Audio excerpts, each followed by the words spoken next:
أعوذ بالله من الشيطان الرجيم.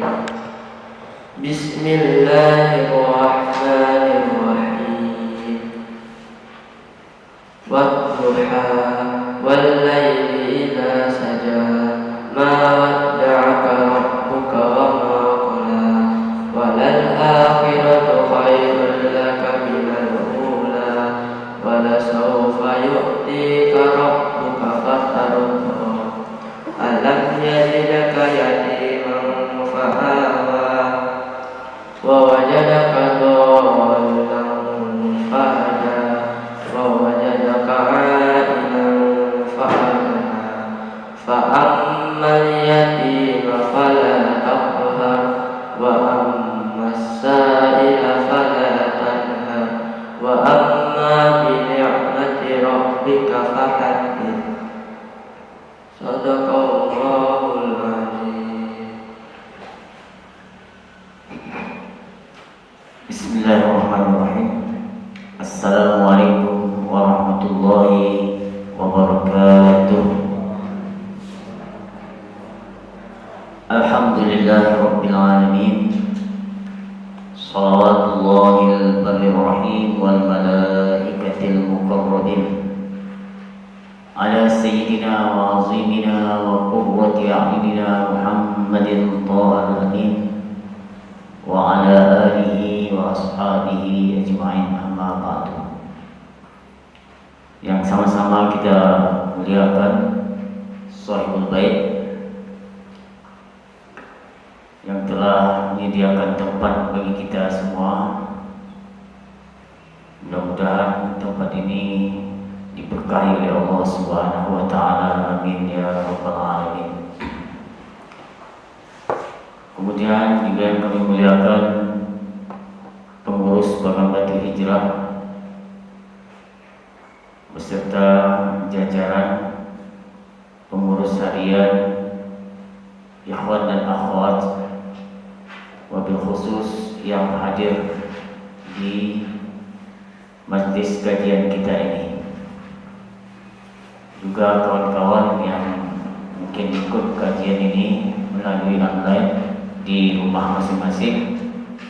Mudah-mudahan kita semua mendapat ridho Allah Subhanahu wa taala. Amin ya rabbal alamin. Para ikhwan dan akhwat yang dirahmati Allah Subhanahu wa taala, insyaallah pada kajian kali ini kita masih melanjutkan bab nikah yang berkaitan dengan hal-hal pernikahan, dan insyaallah tema kita pada sore ini tentang as-sadaq atau yang disebut mahar atau mas kawin kalau bahasa kita. Jadi kalau dalam bahasa Arab sadaq, sod dan qaf, sadaqun, artinya mahar. Nah, apa saja hal-hal yang berkaitan dengan mahar ini? Ini yang insyaallah akan kita bahas. Dalam Al-Quran Allah Subhanahu wa taala berfirman, wa atun nisaa sadaqatihinna nihlah. Mungkin sebagian kawan sering dengar ayat ini, apalagi kalau menghadiri pernikahan teman kita.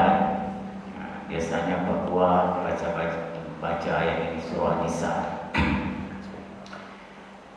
Wa atun nisa as-sadaqatihinna nihlah. Apa artinya? Berikanlah mahar atau mas kawin kepada perempuan yang kamu nikahi sebagai pemberian yang penuh kerelaan. Jadi mahar ini haknya istri. Jadi yang menentukan itu ya calon istri kita itu. Jadi kalau yang mau nikah nanti tanya calonnya, apa maharnya. Jangan orang tuanya tanya. Kalau orang tuanya ditanya nanti, ya, bisa jadi mereka udah sepakat sama anaknya kan. Tapi tanya anaknya dulu, calon yang mau kita nikahi. Mahar itu adalah pemberian yang wajib, ya. Jadi seandainya seorang perempuan mengatakan kepada walinya, nikahkan aku dengan si fulan tanpa mahar, misalnya ada perempuan seperti itu, ya, tetap juga wajib diberikan maharnya. Nah, tapi nanti bisa jadi hakim yang menetapkan mahar tersebut, ya. Atau nanti jatuh ke mahar misil. Mahar misil itu mahar yang diberikan sesuai dengan kualitas perempuan tersebut. Nah, kalau perempuan ini cantik, kemudian pintar, kemudian sarjana, ya, itu makin mahal maharnya. Itu artinya mahar misil itu. Tapi kalau udah jelek, bodoh, misalnya kan, nah, maka maharnya turun juga. Nah, itu misalnya. Jadi itu aturan-aturan itu sebenarnya sudah diatur oleh agama kita, sudah diatur oleh agama syariat kita. Jadi pengertian mahar tadi apa? Ya, pemberian wajib dari calon suami kepada calon istri, ya, dikarenakan nikah. Dikarenakan apa? Nikah. Kalau nggak nikah, nggak wajib ngasih mahar. Kalau seandainya waktu pacaran pernah ngasih sesuatu, misalnya entah ngasih apa, cincin atau ngasih uang, ya ditengok. Nah, itu sudah kita bahas dalam kajian kemarin. Waktu dia ngasih itu apa maksudnya? Apa hadiah atau ngasih saja? Nah, tahu-tahu di tengah perjalanan putus misalkan, nah itu bisa nggak diambil lagi. Nah, itu sebenarnya sudah kita bahas kemarin. Yang lupa nanti putar lagi ya kajian. Terus dasarnya apa? Dasar dalilnya itu tadi yang ayat yang kita bacakan tadi, ya, wa atun nisa shadaqatihinna nikah. Itu dalam surah An-Nisa, ya, ayat 4. Jadi dalam ayat ini mahar itu disebut nihlah, ya. Wa atun nisa shadaqatihinna nihlah. Jadi mahar disebut juga nihlah, artinya pemberian. Kemudian Allah juga berfirman, "Famastamta'tum bihi minhunna fa'atuhunna ujuruhunna." Maka apa yang kau nikmati dengannya dari istri-istrimu, maka berilah mereka mahar-maharnya. Jadi mahar ini suatu yang wajib intinya. Nah, kemudian kaidahnya, ya, setiap yang berharga dan boleh dijual belikan maka sah dijadikan mahar. Itu kaidahnya. Jadi pertama ada harganya, ya, artinya muntafa, bermanfaat, ya. Kemudian boleh dijual belikan, maka itu sah untuk dijadikan mahar, walaupun harganya tidak tidak mahal sekali, tapi ada harga, ya. Contohnya aqua ini ada harganya nggak? Ada. Ya, boleh ini dijadikan mahar kalau secara istrinya mintanya aqua kan, apa-apa. Perempuan yang maharnya sedikit, berkahnya mungkin banyak, ya, itu ada disebutkan dalam hadis. Tapi janganlah sedikit kali, mereka tidak bahas mana batas yang disunnahkan dan sampai mana banyak maksimalnya. Sudah kita bahas dalam kajian yang terdahulu. Atau seandainya dia minta maharnya 1 mangkok bakso misalnya, ya nggak apa-apa, kasih aja. Dia makan kan langsung jadi darah daging. Nah, tapi sebab manfaatnya. Paham ya? Itu tentang definisi mahar. Jadi nggak harus miliaran atau ratusan juta, tidak. Maka Rasulullah suatu ketika bersabda dalam riwayat Imam Bukhari, apa kata beliau?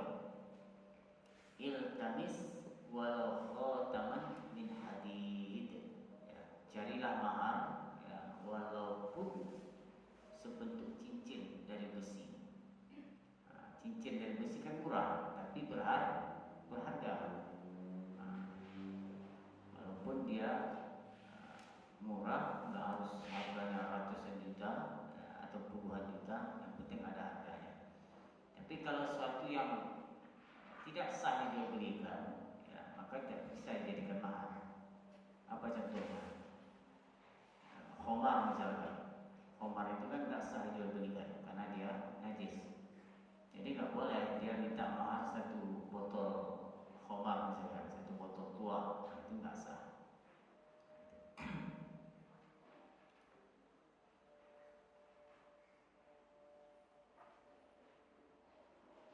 Nah, sekarang ketentuannya, ya, ketentuan mahar. Ketentuan dari mahar tadi, ya, itu dari kedua mempelai, dengan kesepakatan dari kedua atas kadar tertentu, banyak atau sedikit. Jadi istri itu yang menetapkan. Kalau misalnya saya maharnya mau mobil misalnya, ya harus mobil. Dan mahar itu nggak harus kontan, boleh utang, ya boleh bayarnya utang cicil. Nah, jadi nggak harus kalau nggak lunas belum bisa nikah, enggak. Dan mahar itu pun tidak harus disebutkan dalam akad, tapi hukumnya sunnah saja. Sunnah hukumnya menyebutkan mahar, ya, menyebutnya sunnah, ya, tapi memberi mahar wajib. Nah, ini harus dipahami, menyebutnya sunnah dalam akad itu.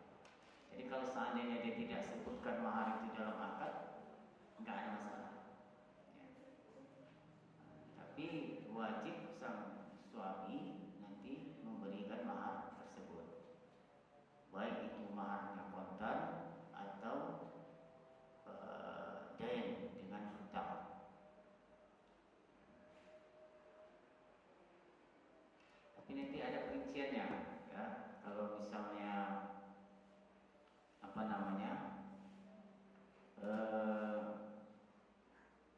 kontak terus belum dikasih, ya, ini perempuan itu dia berhak, ya, menahan, ya, menahan dirinya, artinya dia tidak kasih suami untuk menggauli dia dulu sampai dikasih maharnya. Dan itu tidak dianggap khusus, artinya tidak dianggap tidak berdosa.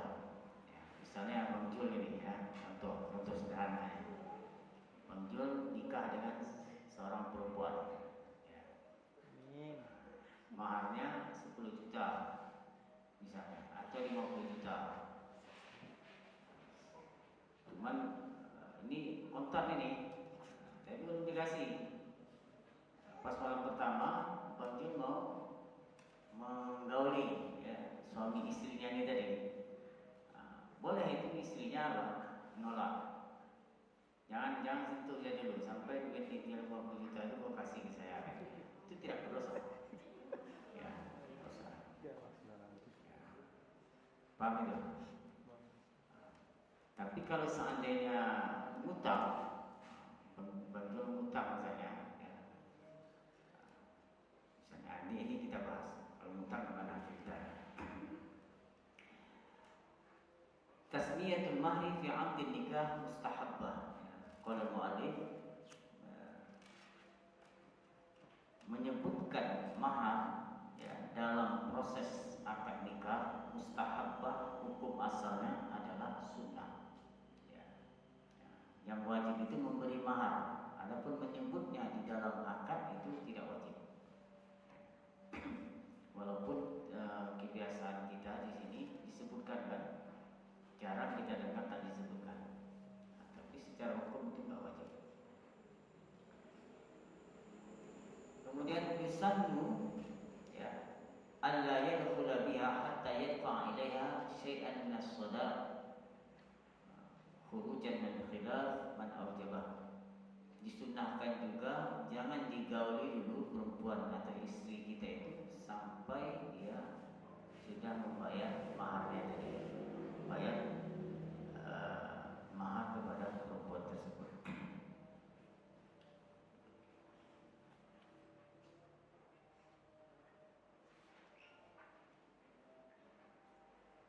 Lau akhara, ini permasalahannya. Lau akhara taslimahu bi'udrin aw biwairih talaba taslima nafsiha fala imtina. Seandainya ya, lau akhara atau jika mengakhirkan ya, calon suami tadi taslimahu menyerahkan mahar kepada istrinya bi'udrin disebabkan ada uzur. Uzur misalnya dia lupa maharnya atau tinggal di rumah misalnya, dan dibawanya ke tempat calon istri tadi lupa misalnya tinggal di rumah, atau misalnya lupa dia menyerahkannya, ya. Atau misalnya memang tinggal di rumah tidak dibawa, rumahnya jauh pula, rumahnya di Bahan Batu kan, istrinya di Jakarta misalnya, dia dah sampai ke sana terus maharnya tinggal pula di Bahan Batu. Itu kemana? Bi'uzrin atau biwairihi, baik disebabkan ada uzur seperti lupa atau tadi misalnya ketinggalan di rumah. Wa talabat taslima nafsiha, terus si suami ini tadi sudah terjadi akad tadi, dia mau mendekati istrinya, mau menggaulinya misalnya, fala ibtina hatta yusallima jami'a as-sadaqi in kana 'ainan aw dainan halan. Jadi istrinya tadi itu boleh apa? Imtina, menolak. Artinya dia boleh menolak. Ya, kenapa? Karena maharnya belum diserahkan.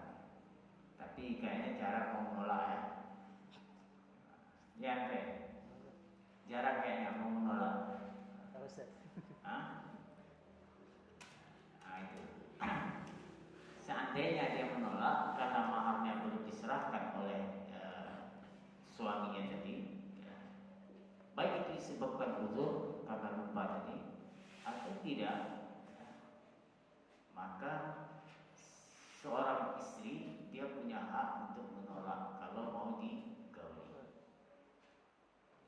Hatta yusallima jami'as sadaqi, ya, sampai ya, maharnya itu diserahkan, semua maharnya itu diserahkan kepada istri tersebut. Tapi kalau seandainya dia tak menolak ya nggak ada masalah. Dia tak menolak, oke lah, biarlah dia memaklumi kan karena lupa misalnya tinggal di rumah, tak ada masalah. Tapi ketika istri menolak disebabkan mahar belum diserahkan sama dia, maka seorang istri tidak dianggap berdosa. Paham di sini?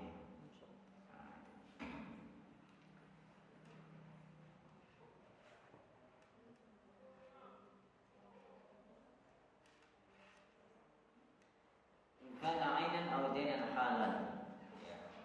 Atau apa? Maharnya itu berbentuk dainan, ya, halan. Wa in kana muajjalan falaysa al-imtina. Jadi kalau seandainya istri tadi sudah sepakat, dia sudah kasih maharnya itu dengan hutang bukan kontan, maka dia nggak boleh nolak, ya, tidak boleh menolak. Kecuali sudah sampai tempo terus suami ini belum bisa bayar. Nah, itu lagi permasalahannya. Oke, kata si istri ini tadi, oke lah nanti kamu maharnya cicil aja bayarnya misalnya.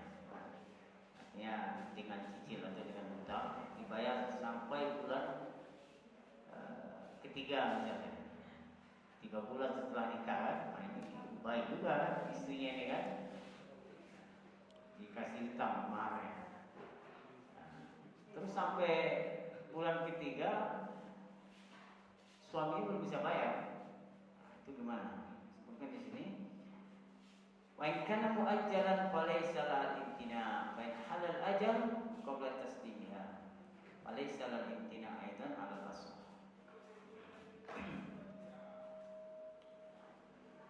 Ya.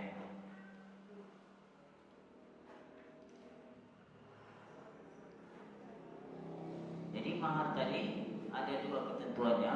Pertama yang ditentukan oleh mempelai, ya. Yang kedua bisa ditentukan oleh hakim. Ya, hakim ini qadhi ya, pada zaman dulu hakim. Kalau seandainya kapan hakim menentukan mahar itu? Ya, kalau seandainya keduanya berselisih atas kadar mahar, maka hakim melihat kadar yang layak bagi perempuan dalam adat dan yang berlaku. Nikahnya seandainya terjadi perselisihan antara suami istri tadi, istri mengatakan maharnya 50 juta, suami mengatakan 30 misalnya. Artinya ada perselisihan lah, apa masalahnya antara mereka misalkan. Nah, kalau terjadi seperti ini kasusnya, maka siapa yang menentukan? Si hakim. Hakim itu kalau kita hakim itu sebenarnya itu tadi ya, yang hakim syar'i. Ya, kita beritahu mungkin pengadilan lah, pengadilan.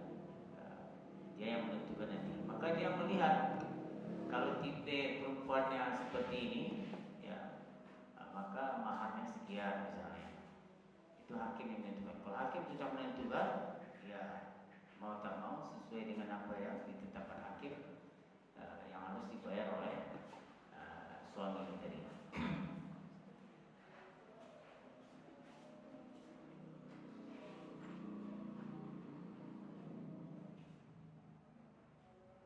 Jadi kalau sudah hakim menentukan, baik keduanya itu rela atau tidak, maka tetaplah mahar yang ditentukan hakim itu yang dibayar.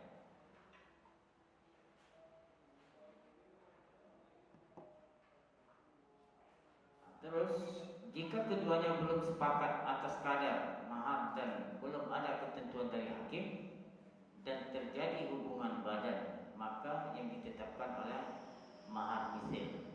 Nah, itu tadi. Jadi ini sudah terjadi nih hubungan badan antara suami istri tadi. Tapi maharnya belum ditetapkan oleh hakim. Ya. Belum ditetapkan oleh hakim. Terus bagaimana? Maka di sini harus bayar mahar misil. Mahar misil itu seperti yang saya jelaskan di awal tadi. Ya, apa itu mahar misil? Yang sudah saya jelaskan tadi, kadar yang diinginkan dengan melihat mahar perempuan dari keluarga mempelai putri yang dijadikan standar dalam akad nikah. Seperti saudarinya dulu, kakak dia berapa maharnya? Kakak dia 30 juta misalnya, kakak ya, 30 juta pula adiknya misalnya. Dan melihat banyak yang dilihat di sini, mempertimbangkan usianya. Ya, kakaknya dulu umurnya 26 tahun, ini adik dia ini misalnya umur 20 tahun misalnya kan, nah, kan lebih muda. Nah, terus pintar misalnya, kakaknya nggak pintar, adiknya pintar. Udah itu cantik pula lagi kan, itu banyak pula duitnya lagi.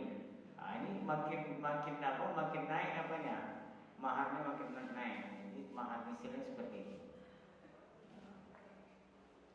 Paham ya?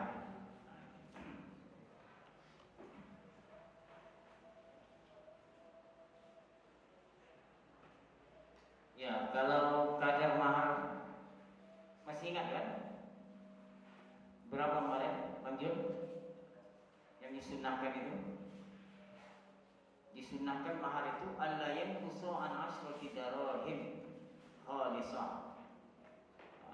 disunahkan memberi mahar itu tidak kurang dari 10 dirham khalisah ya, dirham yang murni.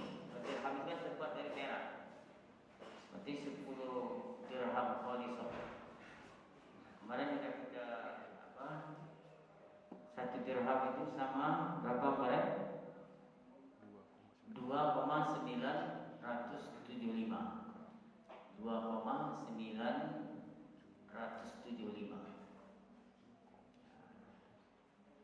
1 dirham itu beratnya. Coba 2,975 dikali 10 berapa hasilnya? Jadi biar tahu mahar yang sunnah. Berapa hasilnya?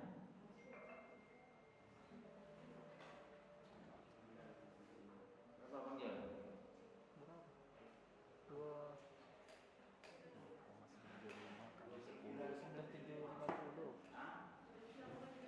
29,750. Nah, terus berapa harga perak satu apa? Satu gram ya? 40.000. Kita buatlah harga misalnya 35. Coba dikalikan. 29,75 kali 35.000.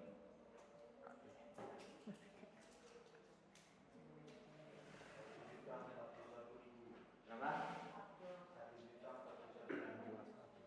1.041.000.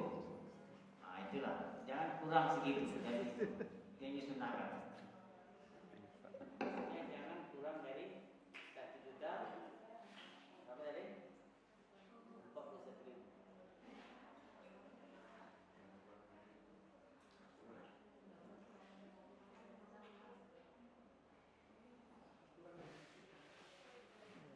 Ya, itu kalau harga peraknya 1 gramnya 35.000.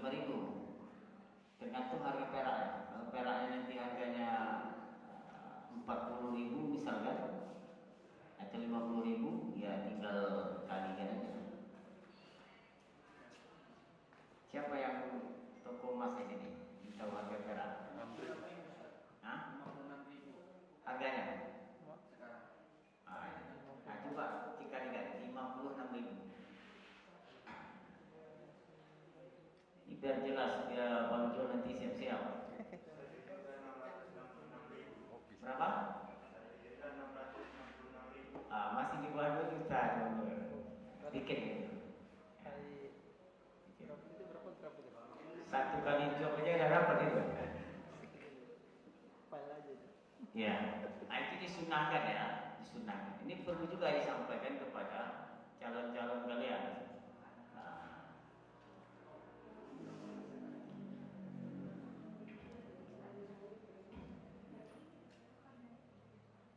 wala apa lagi? Itu tadi ya, isanu ala yanqusu an ashrati dirham khalisah. Wa an la yazida an 500 dirham. Dan juga jangan sampai lebih dari 500 dirham.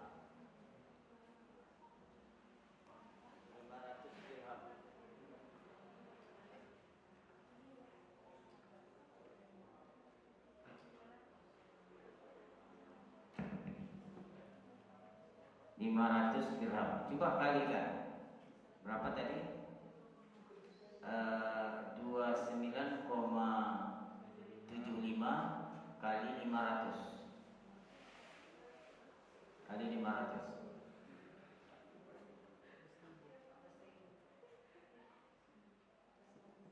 Berapa nih? Hah? 14 juta. 14.870. 14 juta. 870. Oh, 25. Itu harga berapa buat? 29.75. Harga ya 29,75 kali 500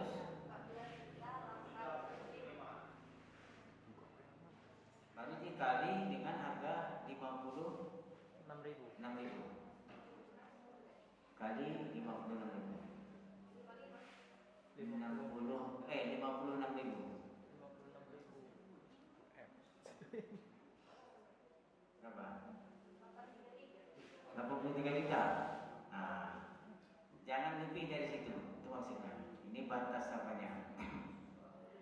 kalau masih di bawah 83 juta, ya, dan di atas 1.600.000 tadi ya, itu masih standar, masih apa lah, masih dapat sunnahnya. 833 juta, Zat. Hah? 833 juta. Loh, banyak kali. Kali 56.000, Zat. Kali 56. Oh, kali 56.000 ya? Iya. Bukan 83. 800. 833 juta. Berarti berapa jadinya? 433 juta. 833 juta, Zat. 833 833 juta. Enggak salah itu. Enggak, Zat. Itu dulu. Kan 14. Tadi berapa? 500 dikali 29,75. Tadi 10.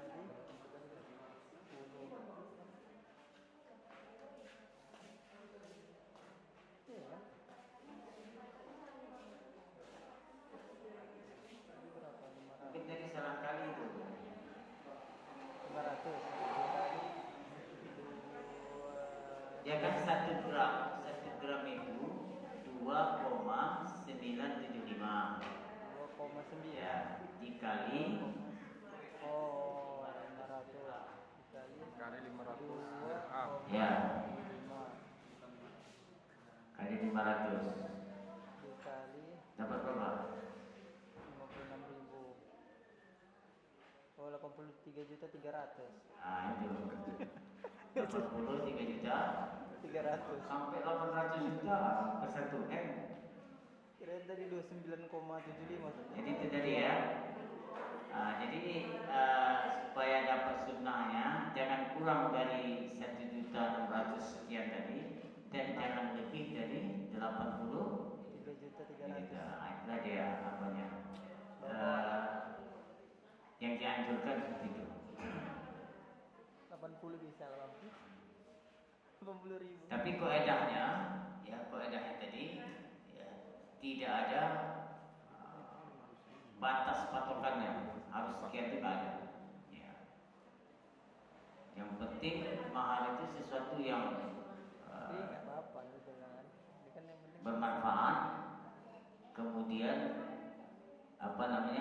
boleh dijual belikan, artinya halal dijual belikan. Itu kaedahnya seperti itu. Makanya di dalam Zubat disebutkan fitohirin muntafa'in bihi kudir taslimuhu milkin bidi mukid akdin nudir. Jadi mahar itu harus tohir, harus sesuatu yang suci. Ya, berarti nggak boleh maharnya sesuatu yang najis. Makanya dua tadi tidak sah karena dia najis. Kemudian muntafa, ya, bermanfaat. Bermanfaat di sini maksudnya menurut syarak, bukan menurut kita. Ya, sesuatu yang ada manfaatnya menurut syarak.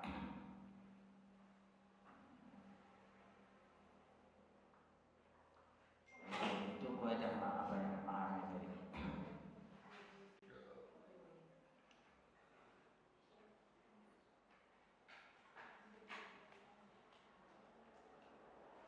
Ya, yang terakhir, jika suami menceraikan istrinya sebelum berhubungan badan sama sekali, ya, misalnya ini udah akad, terus tahap masalahnya misalnya langsung diceraikan di situ misalnya, maka gugur separuh maharnya.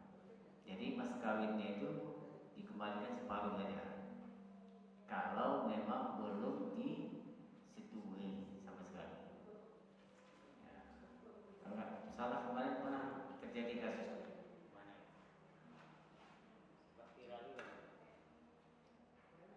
Maka dalam Al-Quran disebutkan wa in talaqtumuhunna min qabli an tamassuhunna wa qad faradtum lahunna fariidatan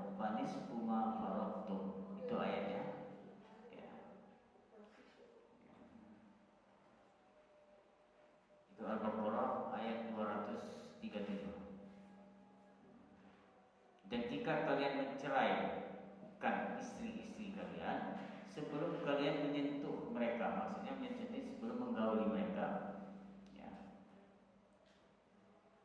Dan telah kalian tentukan bagi mereka kadar mahar, dan maharnya sudah tentukan tadi, ya. Maka gugur separuh maharnya. Jadi dikembalikan lagi kepada mantan suaminya itu kan separuh lagi. Kalau tadi maharnya 80 juta, ya kasih 40 juta. Berarti untunglah perempuan itu kan, belum dia baik dia dapat 40 juta dia. Tapi udah rugi pasang teratak deh, Zat. Hah? Udah rugi masa-masa deh, Zat. Iya, nah itulah untuk bayar apa ya, bayar teratak semua tadi kan.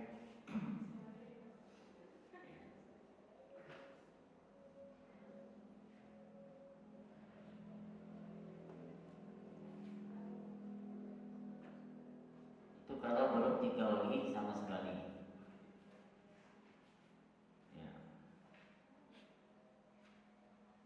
Jika maharnya berupa hutang dan belum dipenuhi suami dan harus dikembalikan separuhnya ke suami jika sudah ditunaikan suami. Nah, walaupun nanti maharnya bentuk hutang, tapi kembalikan separuh. Nah inilah ringkasan seputar mahar. Nanti kalau ada permasalahan boleh kita diskusikan. Yang jelas tadi mahar itu apa, faedahnya yang harus dipahami. Kemudian mahar itu adalah sesuatu yang wajib diberikan kepada calon istri tadi. Nah, tetapi menyebutnya dalam akad itu hukumnya sunnah, ya. Yang wajib itu memberi maharnya. Seandainya pun istri mengatakan tak perlu pakai mahar, makin cintanya dia sama suaminya ini kan, takut dia nanti suaminya nggak jadi sama dia, dia bilang gitu misalnya, ya. Nggak perlu pakai mahar kata dia, tetap wajib memberi mahar, walaupun perempuan itu bilang dia walaupun nggak dibayar maharnya pun apa namanya tidak pakai mahar pun dia siap, ya, dinikahi oleh laki-laki tersebut. Nah, itu. Ya, udah Hasan.